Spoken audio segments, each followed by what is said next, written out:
26, 1875, iniutos ng Hari ng Espanya sa pamamagitan ng Royal Decree ang paghahanda ng plano para sa isang railway system sa isla ng Luzon. Itinalaga si Engineer Eduardo Lopez Navarro para pangunahan ang pagbuo sa plano.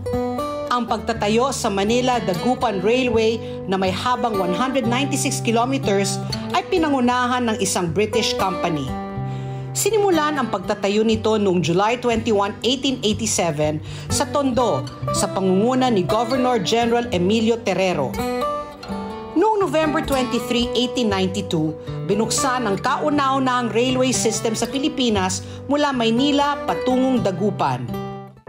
Isang siglo mula noon, muling sinusubukang palakasin ang railway system sa pamamagitan ng mga makabagong proyekto. Isa na rito ang North-South Commuter Railway na inaasahang bahagyang mabubuksan sa 2026 at matatapos sa 2029. Kasabay nito ang MRT-7 mula Quezon City hanggang Bulacan na target namang matapos sa katapusan ng 2025. Ang pagtatayo ng Metro Manila Subway Project, ang kauna-unahang underground railway ng Pilipinas, ay nakatakda namang magsimula sa 2028.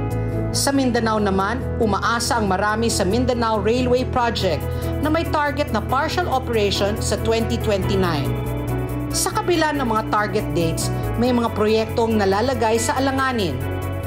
Ayon sa ulat, wala pa ring malinaw na timeline ang Mindanao Railway Project at ang Philippine National Railway South Long Haul o ang Bicol Railway dahil umano sa kakulangan sa pondo.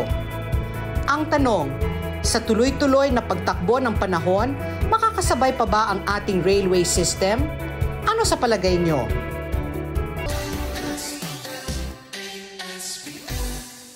Let's get together sa Net 25.